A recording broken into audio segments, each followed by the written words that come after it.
Hey everybody, Nick Bertoli here, and thank you for joining us for our second episode of the Collab365 live show. Um, as always, I am here with my co-host Andy. You can see him right there, everyone's favorite chicken enthusiast, SharePoint architect. And our special guest, of course, today is Christina Singletary with Microsoft, and we are going to be talking about certificates. So Andy and Christina have already kind of had a similar conversation. So this is going to be kind of a sequel to that talk from a previous conference. So I'm going to turn it over to Andy and we're going to go from there. Hey guys, and it's great to join everyone again. Hopefully everyone joined us on the first one last week. And you'll probably remember I had some absolutely fantastic technical issues with the lights going out off on me, diggers demolishing a building next door. Today didn't get a lot better. My green screen fell down and I'm now using it to block the sunlight out, which was casting this kind of Jesus-like sign over my face, which I was personally down with, but maybe not everyone else is with. So today, yeah, absolutely, we're joined by Christina Singletary. Christina, would you like to introduce yourself, please? Yeah, my name is Christina Singletary, Senior Content Developer here at Microsoft, and um, I manage the IT Pro track for SharePoint, OneDrive, Yammer, and Project. So I've got a very full plate, as you can imagine, as well as a very unique set of courses for collaboration just in general. Thank you very much, Christina. And Christina, you spent quite a lot of time with us, didn't you, last year at the Collab365 Summit? We had a few sessions that were predominantly introducing people into the service offerings that Microsoft Virtual Learning give. And then we kind of developed that further with the guys at Nigel Frank around how to progress your career and how certification and so on can help. But I think today's conversation is probably a little bit more than just certification.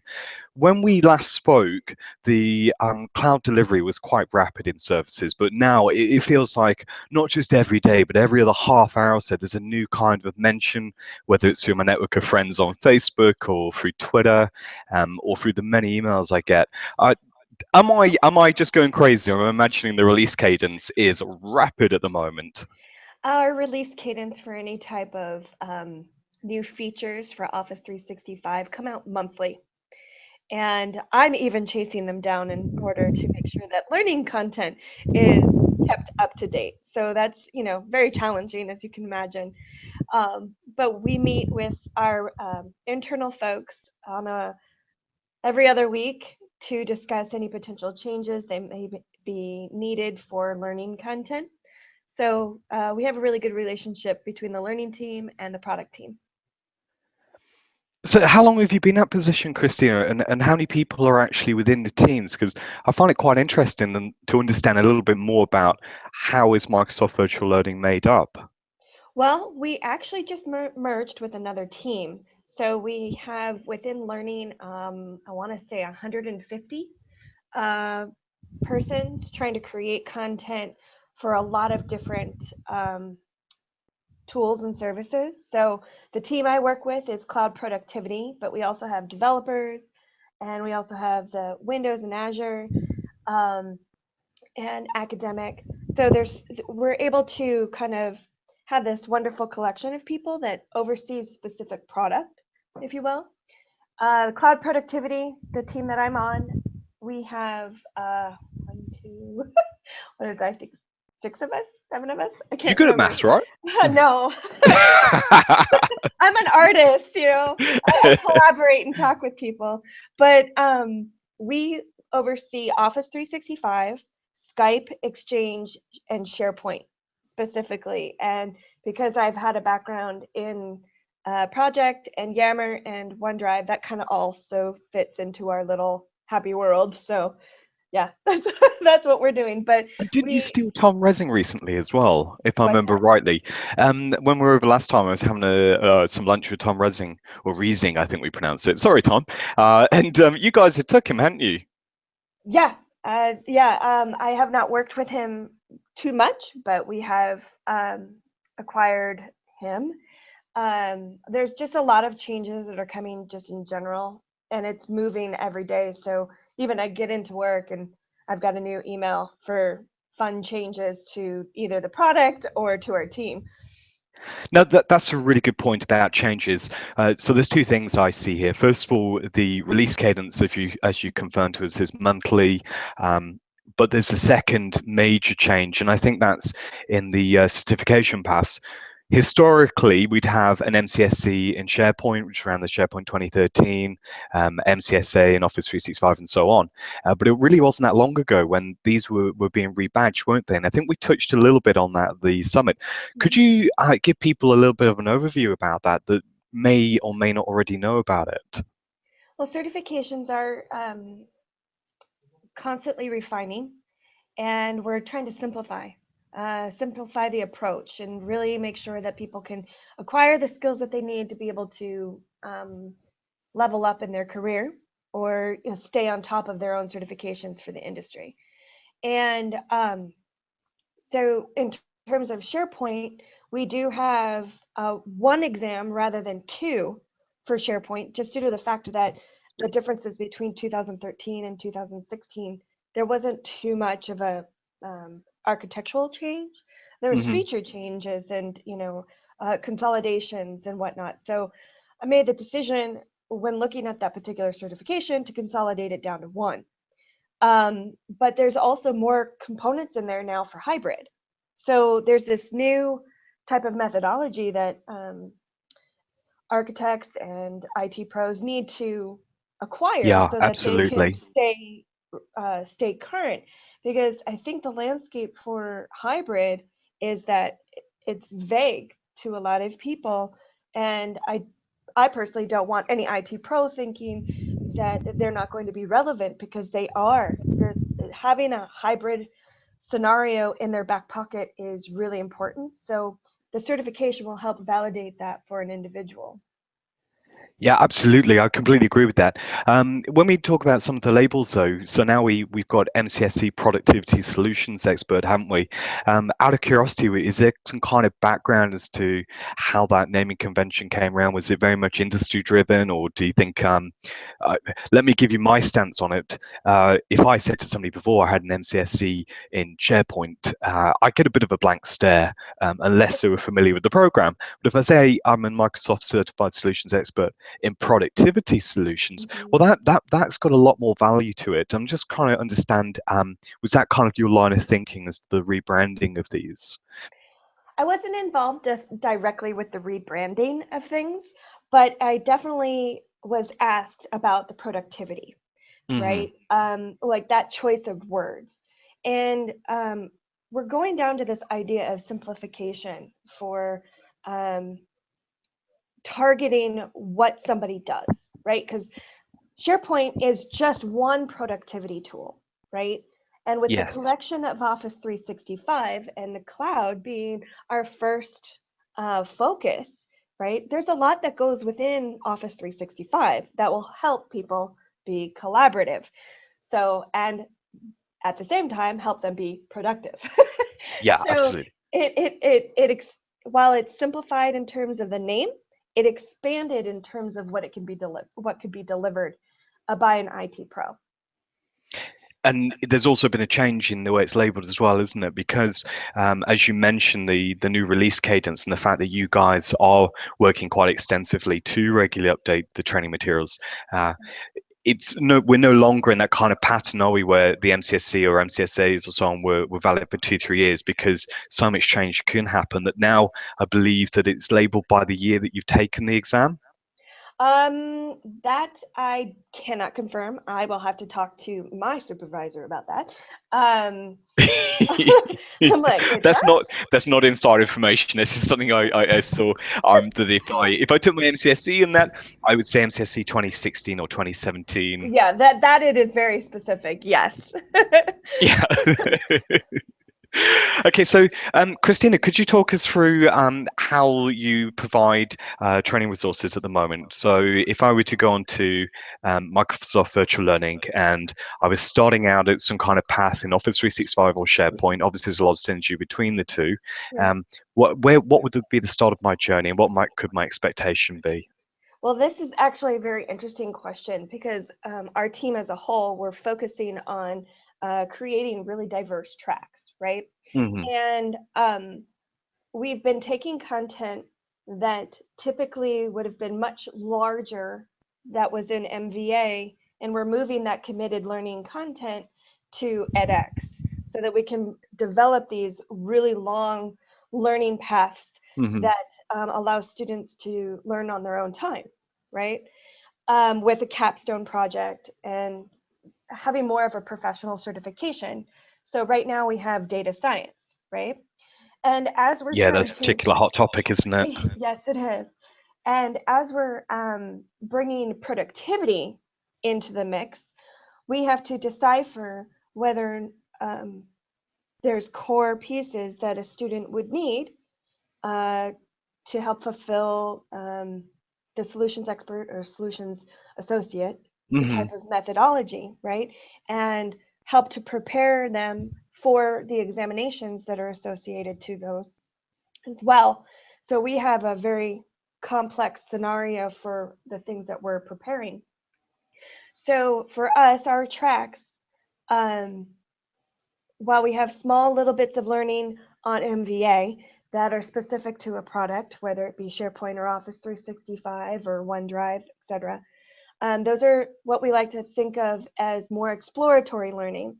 But this deeper committed learning is in edX. And so for edX, edX.org, that's ed with an X, .org, we have a lot of robust pieces of content out there. We have 5 SharePoint courses that take up each of the different broader topics that would be covered in the exam. It's gone beyond the courseware that you would have had in a mock scenario, where you would go into a classroom style training.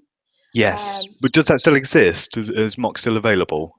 Yeah, it is still available. So those people who still like to have that classroom experience, that's still available. And you can go to microsoft.com/learning and have information on how to register for those types of courses.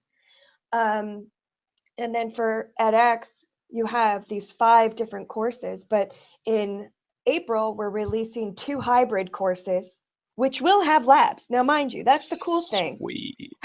Is that all of this has labs. So you get this hands-on, focused type of interaction.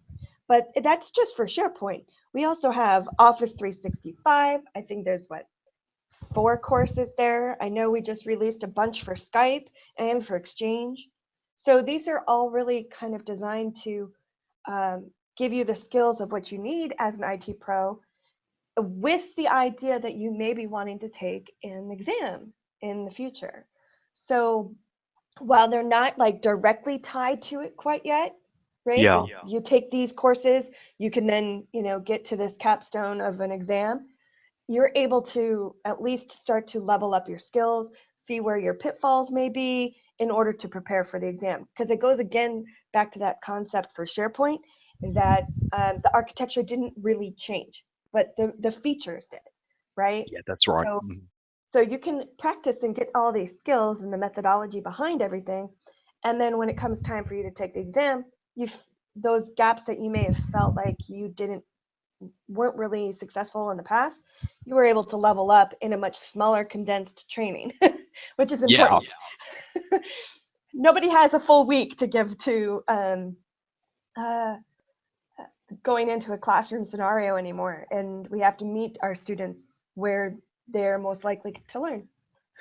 No, that's quite true. And as a self-employed consultant myself, I have no time whatsoever if I want to still have money to buy tools and all the other stuff I like doing and spending it with. I'm sure Nick's laughing in the background because he's quite used to seeing all the garbage on my Facebook page about that. Wait till you see tonight's one. I ordered a compressor. I'm so excited. I'm in a similar boat. Yeah. So Christina, I completely agree. There is definitely been a shift. There aren't that many, like I say, opportunities where the budget is necessarily available, but more importantly, the time for people to actually sit in classroom based. So if we go back to what you mentioned earlier on, so a natural starting point for a lot of people is going to Microsoft Virtual Learning. Right. Is there a seamless link through to those courses that you talked about that's sitting on edX? Did I get that right? Is it edX.edu? Yeah, It's actually edX.org. Great, lovely, And thanks. yeah, and You're gonna tweet that later on, aren't you, for everyone? yeah, I can do that. Awesome. And well, the idea of getting there, we're modifying MVA. We're working with the team that oversees that right now.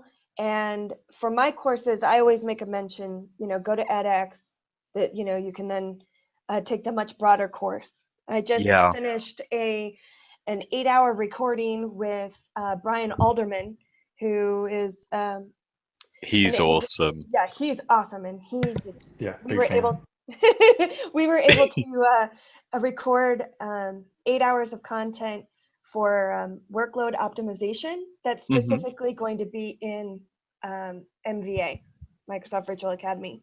And then those are going to be the jumping points to come over to edX so that somebody can take the big, deep course and get their hands dirty in a lab.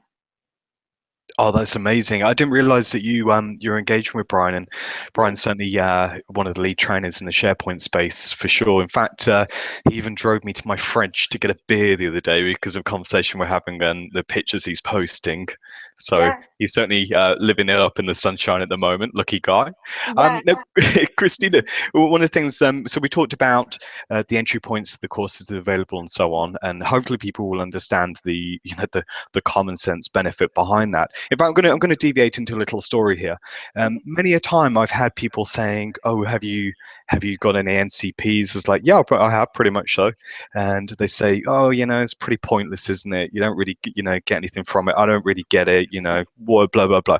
A lot of poo-pooing it, and then the typical response I get to this next question is, so the question is, first of all, which ones have you sat? Which ones have you stood for? And they go, "Oh, none of them whatsoever."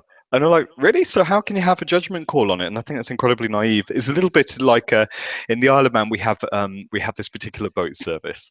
So it runs back and forth, brings in the groceries, and we have a telephone line on the radio. People have called in and said, "I think it's so expensive, it's an absolute rip-off." And they said to them, "When was the last time you used the service?" They said, "Oh, I've never left the Isle of Man."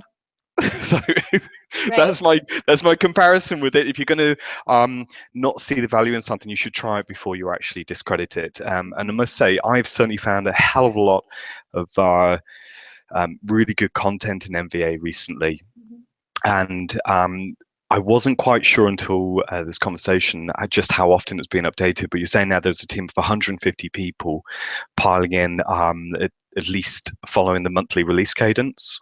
Yeah.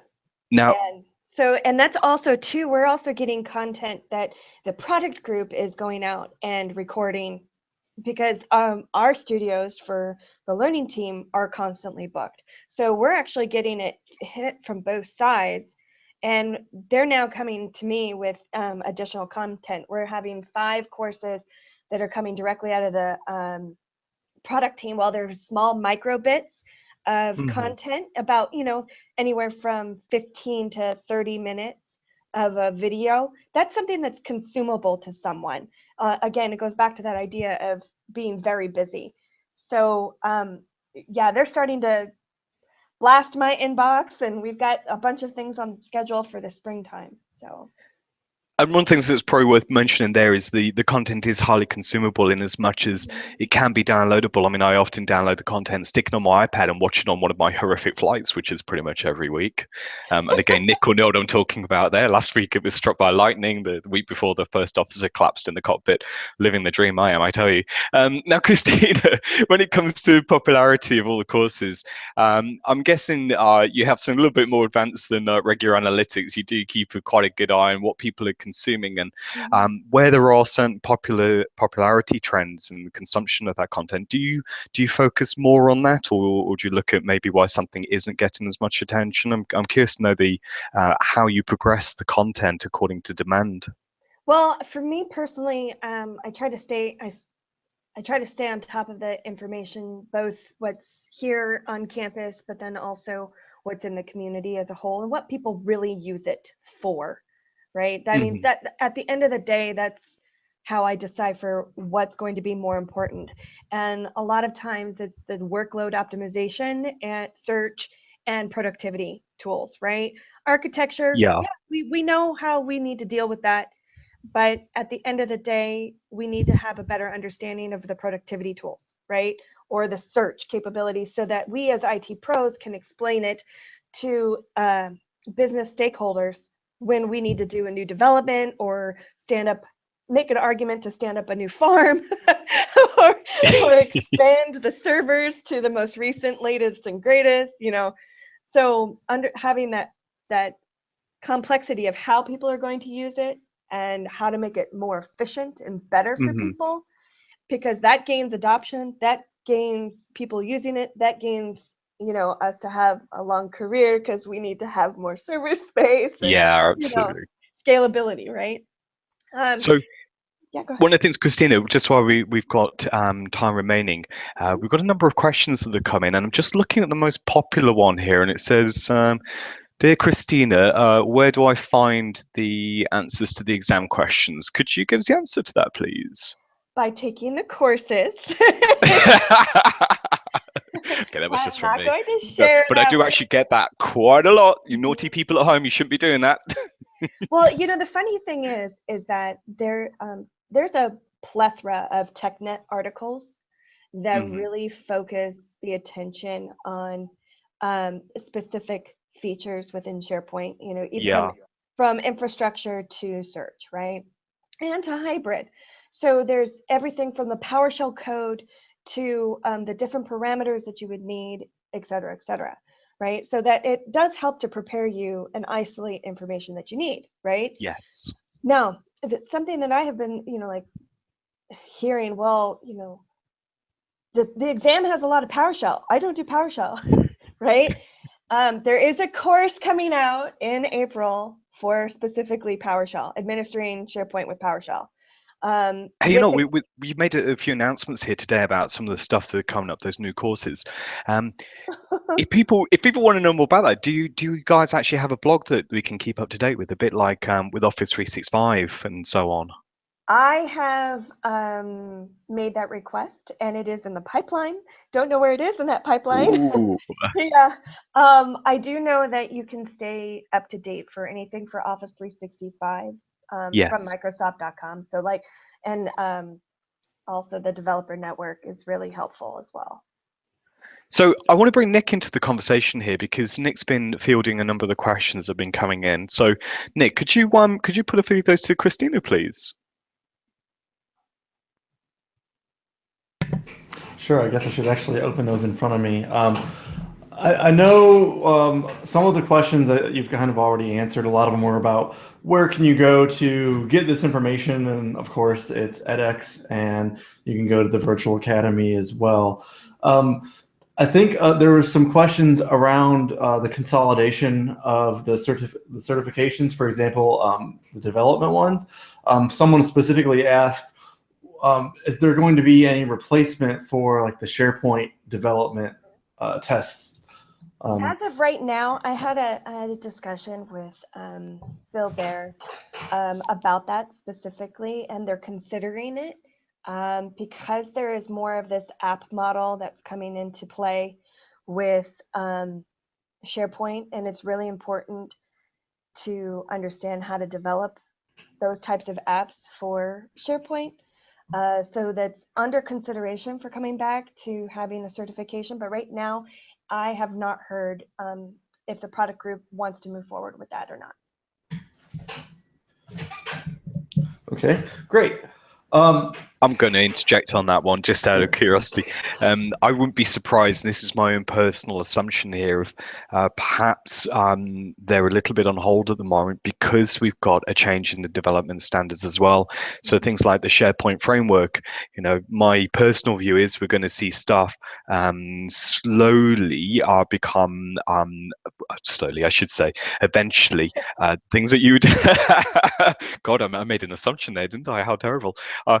We may be seeing things that you can achieve via the client side, the server side object model, actually possible in the done client side via the SharePoint framework. So I think that's on a bit of a journey, and perhaps because of that, the certification, the training, the exams, and so on need to reflect where that's going. And of course, it's still very early days at the moment, with it just going general availability of the week. Right. And, when I was investigating, how do Power Apps work for SharePoint and how you create those and how do you monitor those, I'm even going down this rabbit hole of possibilities. So trying to create that standard is really critical. So leads into a good point. You mentioned learning about SharePoint and Office 365 on the Virtual Academy and edX. Are you able to learn about the new technologies such as Teams and Flow that way as well? Yeah, we're releasing content, again, almost daily, for the different feature sets and whatnot. There is a lot of content that I'm seeing roll out on support.microsoft.com and about the specific products so that you can understand how Flow works, which is really freaking cool. Like I I'm know digging, we do this session on digging it soon, aren't we, Nick? I'm Oh yeah. digging Flow, but I'm also really digging Power Apps. Like that's going to put a lot of functionality back into the hands of the users and the site administrators Yeah. for both of those tools. And I think that will help alleviate the stresses of the development teams and Mhm. the IT pros that have to administer the farm. Isn't that what they're calling the Power Trio, I think? Of Power BI, Flow, and apps. Yeah, and Power BI is even cooler when you put it into Azure and have, the connection in Azure with your farm in Azure. And like you've got all of these things just like running like a dream. Like, and when I build scenarios for courseware, right? I build it Mhm. in Azure and it's significantly better than I've had in the past. And it runs well. I understand what's, being, like struggling or acting a little slower, and I'm able to shift and move things. So I've always been asked, like, well, what should I learn first? Should I learn SharePoint or should I learn Azure? And I'm like, you need to do both. Like they Yeah. work so well together, and to have that aptitude for both makes you significantly more hireable and helps to alleviate a lot of stresses that businesses would have. And do you know one of the things that's worth mentioning there is a lot of these technologies that we're seeing at the moment, such as Teams and so on, are not necessarily, well, in this case, they are not general availability release at the moment. So my expectation as a consumer would be there wouldn't be any proper training with it until the product's gone general availability. Christina, is that the approach that Microsoft Virtual Learning take? Well, I'm blessed with the way that we do the content for SharePoint, and the fact that when I know the release date, I literally am going against that release date. I don't particularly like waiting, a year after a product release to get knowledge to the user. That's Yeah. too much time. I don't want to release an exam without having supporting information for that. That's not fair to the student, fair to the Yes. learner or the IT pro, because as we all know in business, and the CIO says, I want to put in SharePoint 2016 with a hybrid model. Okay. Let me learn about that first. Like you don't want to have the IT pro feel threatened by the fact that they may or may not know something because Mhm. because the CIO heard it in a blog post somewhere. So Yeah, we really no. want to track to those changes and whatnot. And because we here at Microsoft get to see all the bells and whistles before anybody else, Yes. we can kind of gauge where the biggest questions would be. So we try to create content so that when that release date happens, we can then publish that content.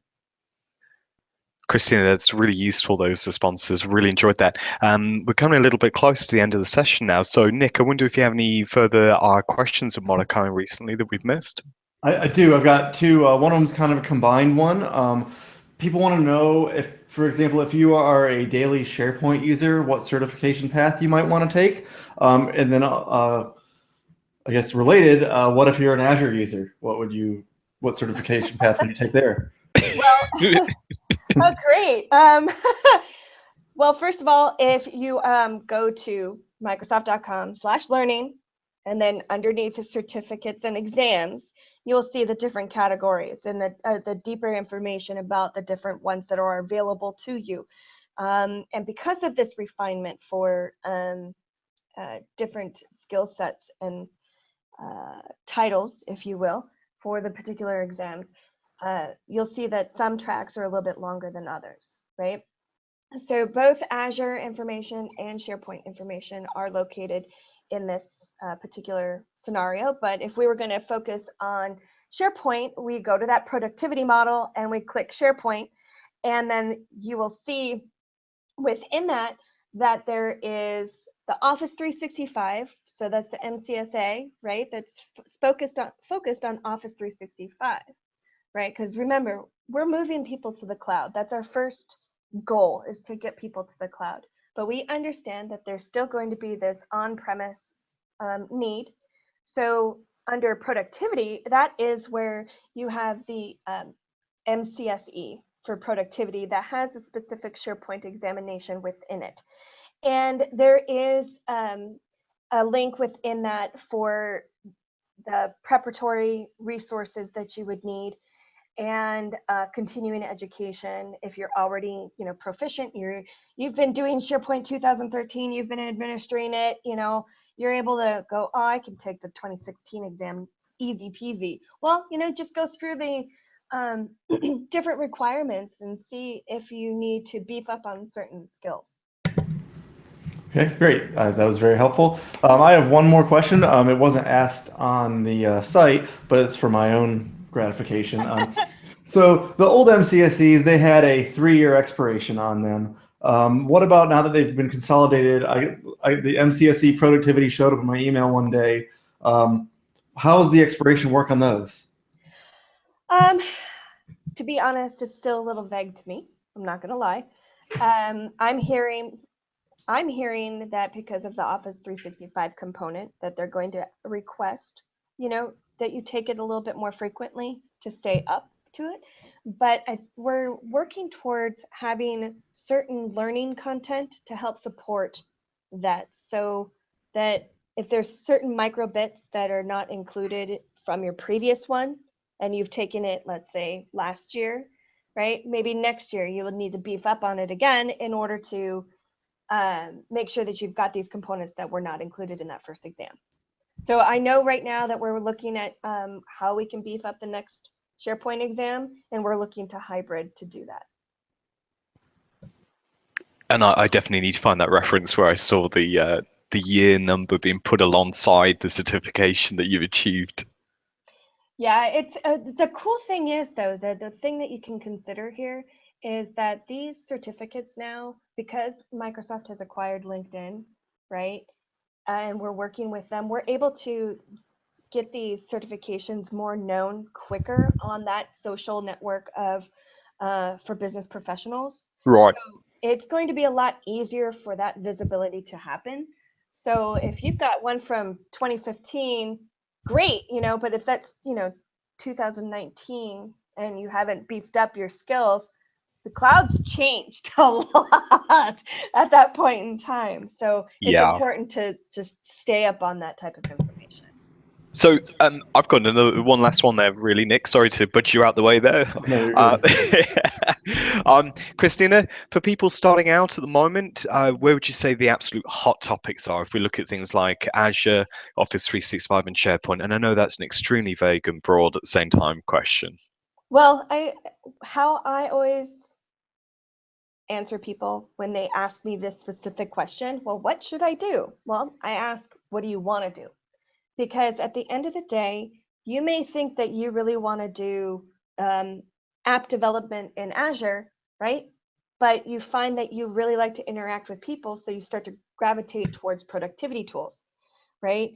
So you have to sit there and have a soul search with yourself to figure out what you want to do, because that will activate your learning and your desire for learning. For me personally, I learned SharePoint first and foremost. I did it as a super user all the way up through an architect, right? And I've been through this huge myriad of different environments.